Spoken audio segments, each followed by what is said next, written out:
Hey, good afternoon, everyone. I'm Jamie Rhome with the National Hurricane Center. We're here on day 2 of the Hurricane Awareness Tour. So if you don't know, an entire week, each day at a different location, a different stop, focusing on hurricane awareness and preparedness.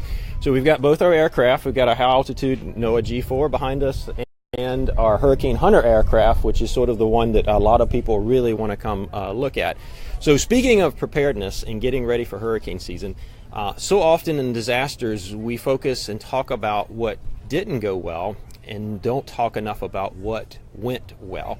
And so today we have a special guest with us, Greg Fountain, Jefferson County Emergency Management, who worked Harvey right in the trenches. I mean, nobody had a better perspective of what was happening and what went right than you did. And you told some stories earlier today. There were some remarkable stories, and I really think and hope you'll share those stories with our audience. Well, it's great to be here with you guys.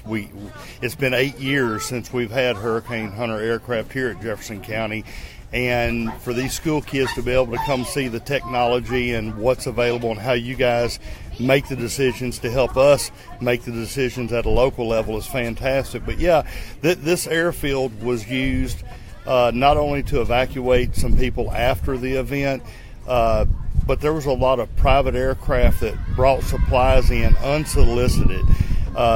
Storms bring out the best and worst of everybody, and it truly let us see some big-hearted people, some churches, some individuals that went above and beyond. We've got a drainage district that is responsible for the levee system around Jefferson County. It's not too much unlike the system around New Orleans.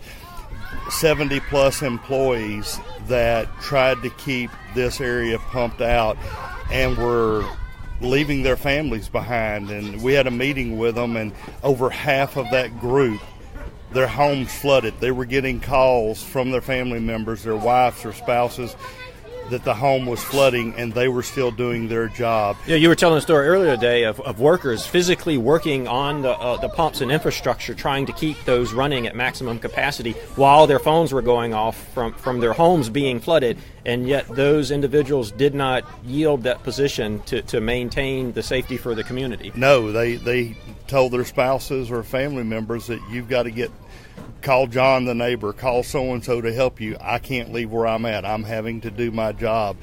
And when we got the call at 7:40 that evening from the National Weather Service, Lake Charles, that we were going to get an additional 15 inches in the next 4 hours, we knew we couldn't handle that.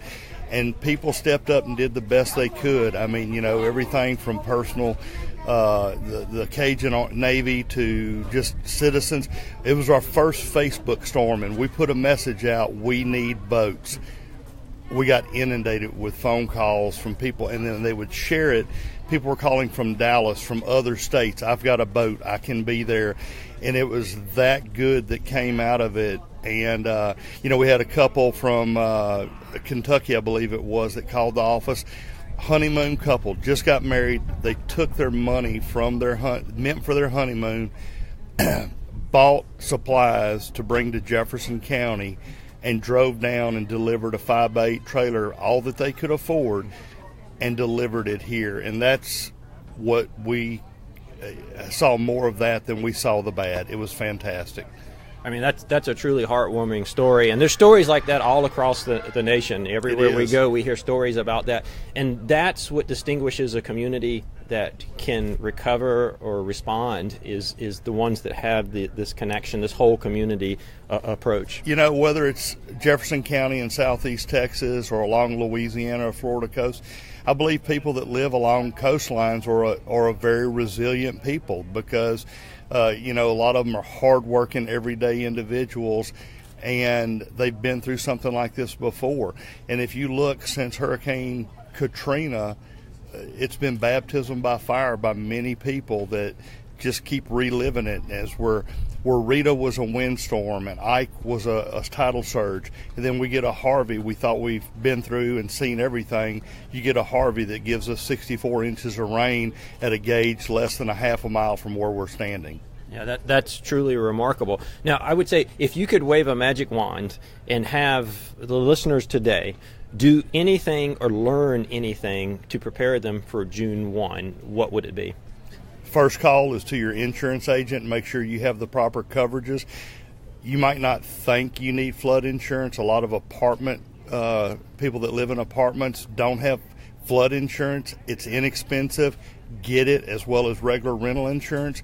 But there's one website to go to, and that's ready.gov, that will give you checklist, everything you need to know to be able to be prepared for the next event.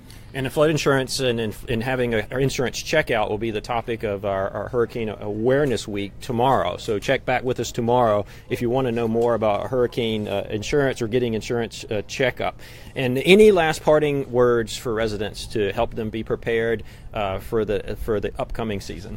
Well, in our preparedness kits 10 years ago, we used to tell people be ready for 3 to 5 days. If you're the impacted area, you need to have supplies for up to a couple of weeks, especially your medicines.